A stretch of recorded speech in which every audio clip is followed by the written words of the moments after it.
అందరికీ welcome back to my 40 days study series. ఇవాళ అయితే డే 9 అనమాట. మీకు ఆల్రెడీ చెప్పాను నేను వీడియోస్ అయితే ఎడిటింగ్ చేసి పోస్ట్ చేయడానికి అయితే చాలా టైం పడుతుందని. సో ఆల్మోస్ట్ అయితే 10 డేస్కి రీచ్ అయిపోయాను. అండ్ హానెస్ట్లీ చెప్పాలి అంటే ఇప్పుడు ప్రిపరేషన్ జర్నీ అనేది ఒక డిఫరెంట్ ఫేజ్ అయితే స్టార్ట్ అయిపోయింది. స్టార్టింగ్లో కొంచెం ఎగ్జైట్మెంట్ ఉంది అని చెప్పాను కదా, సో అది ఇప్పుడు కొంచెం అయితే తగ్గింది. కానీ డిసిప్లిన్ అనేది కొంచెం స్లోగా అయితే బిల్డ్ అవుతుంది. సో ఇవాళ డే ఎలా వెళ్ళింది అనేది అయితే మీతో షేర్ చేస్తాను. రిలాక్స్గా వినండి అండ్ వీడియో అనేది స్కిప్ చేయకుండా చూసేయండి. మార్నింగ్ అయితే ఒక మంచి టీతో అయితే స్టార్ట్ చేసేసాను. అండ్ నేను మార్నింగ్ లేచింది ఏ టైంకి అంటే 6:30కి. యూజువల్గా అయితే ఈ మధ్య నేను 6:30కే లేస్తున్నాను అనమాట. నాట్ పర్ఫెక్ట్, అలాగే నాట్ బ్యాడ్ అని కూడా నేను ఏం చెప్పను. బాడీ కొంచెం లేజీగా అనిపిస్తుంది కదా, అందుకనే చెప్పేసి నేను కొంచెం లేట్గానే లేస్తున్నాను. అంటే నిద్ర కూడా సరిపోకపోతే హెడేక్ అనేది వస్తుందని చెప్పేసి కొంచెం లేట్గానే లేస్తున్నాను అనమాట. బట్ డిలే చేయకుండా స్మాల్గా ఫ్రెష్ అప్ అయిపోయి కొంచెం టీ అయితే తాగేసి డైరెక్ట్గా టేబుల్ దగ్గరికి వెళ్ళిపోయాను. నేను ఈ డే 9లో మొత్తం కూడా జనరల్ అవేర్నెస్ మీదే ఎక్కువగా కాన్సన్ట్రేట్ చేశాను.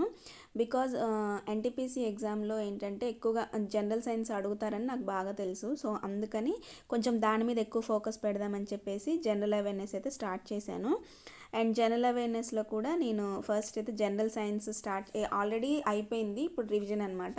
సో దాన్ని మళ్ళీ నేనైతే రివిజన్ చేస్తున్నాను. అండ్ ఇంకొకటి ఏంటంటే నేను ఇంటర్నెట్లో సెర్చ్ చేసి ఒక 1500 మల్టిపుల్ చాయిస్ క్వశ్చన్స్ ఉంటాయి కదా, సో అవి కూడా చదువుతున్నాను. ఆల్టర్నేట్గా అయితే ఇలా జనరల్ సైన్స్ అయితే చదువుతున్నాను. అయితే నేను ఎక్కువగా అయితే మల్టిపుల్ చాయిస్ క్వశ్చన్స్ మీదే ఎక్కువగా కాన్సన్ట్రేట్ చేశాను. ఎందుకంటే కొన్ని ప్రీవియస్ ఇయర్స్ పేపర్స్లో నుంచి కూడా తీసుకొని పీడిఎఫ్ లాగా పెడతారు కదా, సో వాటిని కూడా చదువుతున్నాను అనమాట. మనకి ఈజీగా ఉంటుంది అని చెప్పేసి అలా అయితే చదువుతున్నాను. ఇక్కడ జనరల్ అవేర్నెస్లో ఫస్ట్ జనరల్ సైన్స్ కదా నేను చదివేది.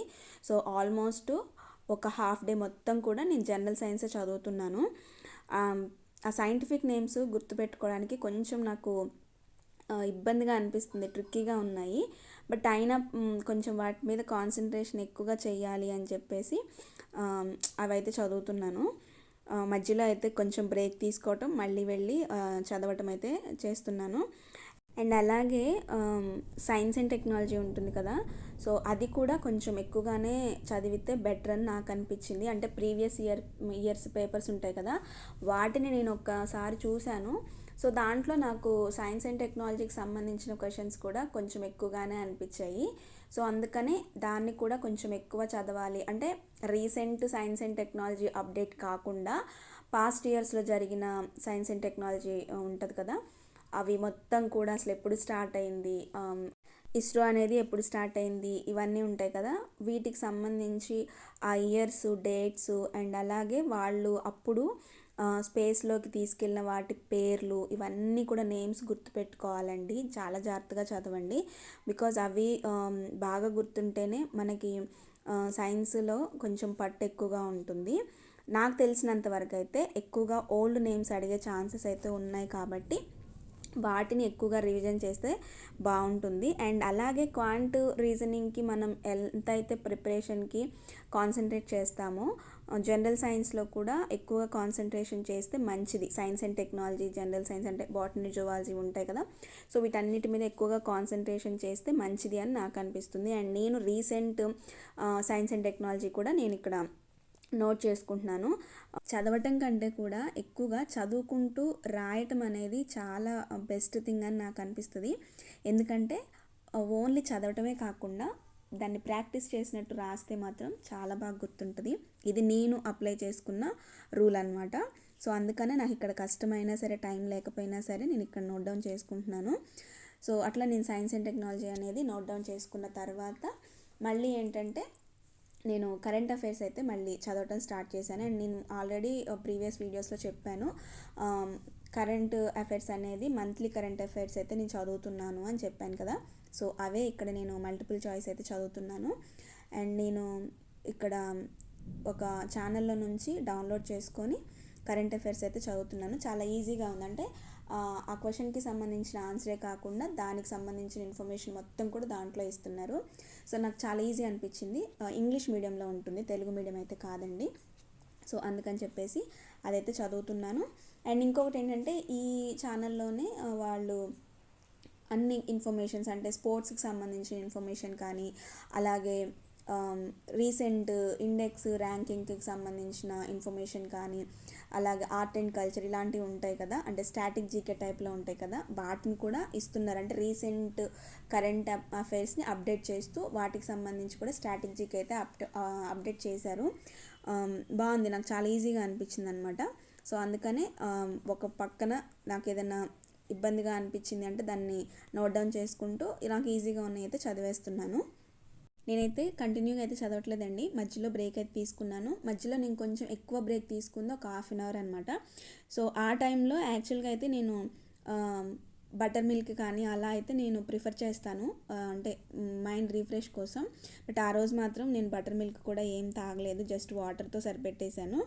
నేను ఒకటి అబ్జర్వ్ చేసింది ఏంటి అంటే షార్ట్ బ్రేక్స్లో ఏంటంటే ఫోకస్ అనేది రీఫ్రెష్ అవుతూ ఉంటుంది, ఫోకస్ని రీఫ్రెష్ చేయొచ్చు అనమాట. సో నేను అదైతే ఒకటి అబ్జర్వ్ చేశాను బ్రేక్ టైంలో.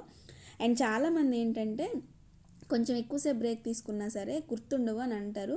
బట్ నా పాయింట్ ఆఫ్ వ్యూలో ఏంటంటే ఎక్కువసేపు బ్రేక్ తీసుకున్నా సరే మనం చదివేది చాలా ఎంతసేపు చదువుతున్నామని కాదు, ఎంత చదివామో ఎంత గుర్తుపెట్టుకున్నాం అనేది నాకు ఇంపార్టెంట్. సో నేను అట్లా గుర్తుపెట్టుకుంటాను.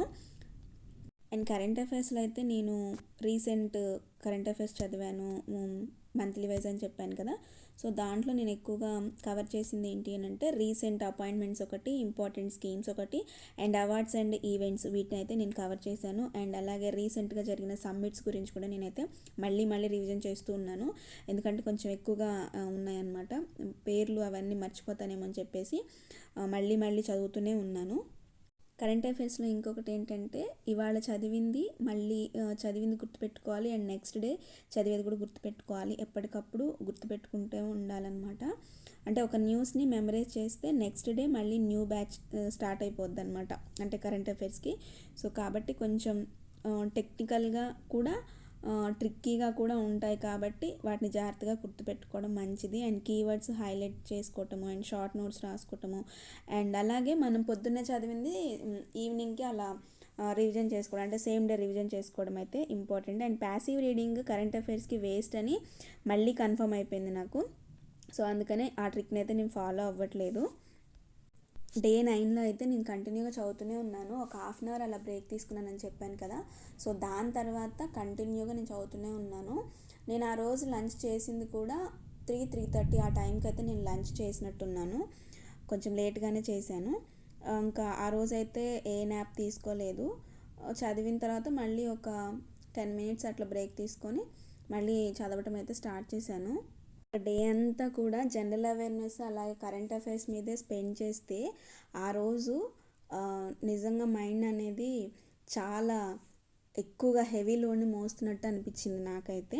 నేనైతే డే 9లో మాక్ టెస్ట్ ఏది అటెంప్ట్ చేయలేదు, ఎందుకంటే మార్నింగ్ నుంచి general awareness and current affairs చదువుతూనే ఉన్నాను కదా. సో అందుకని నాకు అంత కంఫర్టబుల్గా అనిపించలేదు, రాయడానికి కూడా అంత ఇంట్రెస్ట్ లేదనమాట.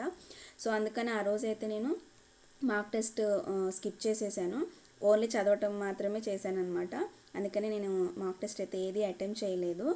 అండ్ చాలామంది నా ఇండియన్ పాలిటీ నోట్స్ ఎక్స్ప్లెనేషన్ చూశారు, దానికి 7.9K వ్యూస్ వచ్చాయి. చాలామంది అడుగుతున్నారు ఆ క్లాసెస్ కంటిన్యూ చేయండి, అలాగే పీడిఎఫ్ పెట్టండి అని కూడా నాకు కామెంట్స్ చేస్తూ ఉన్నారు.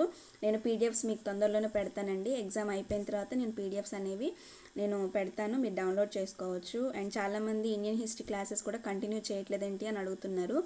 సో బ్రేక్ తీసుకున్నాను, అంటే ఎగ్జామ్ ఉంది కాబట్టి అది అయితే నేను కంటిన్యూ చేయలేకపోతున్నాను, అది చేసిన వెంటనే మళ్ళీ ఎడిట్ చేసి నేను పోస్ట్ చేయాలి కదా. సో అందుకని బ్రేక్ అయితే తీసుకున్నాను అనమాట. నేను క్లాసెస్ మొత్తం కూడా మళ్ళీ నేను కంటిన్యూ చేస్తాను ఎగ్జామ్ అయిపోయిన తర్వాత. మీరు కూడా ప్రిపరేషన్ చేస్తూ ఉంటే ఖచ్చితంగా గుర్తుంచుకోండి, ఇంప్రూవ్మెంట్ స్లోగా ఉంటుంది సమ్టైమ్స్, బట్ ఎఫర్ట్స్ మాత్రం ఖచ్చితంగా అక్యుములేట్ అవుతూ ఉంటాయి. అండ్ స్టాప్ చేయకుండా కంటిన్యూ చేయండి. ఓకే అండి, that's my day 9 of 40 days study series. Relatable అనిపిస్తే లైక్ చేయండి, షేర్ చేయండి, సబ్స్క్రైబ్ చేసుకోండి, అండ్ మీ డే 9 ఎక్స్పీరియన్స్ కామెంట్స్లో అయితే చెప్పేసేయండి. See you in day 10. Until then stay consistent and stay focused. Thanks for watching. Don't forget to subscribe.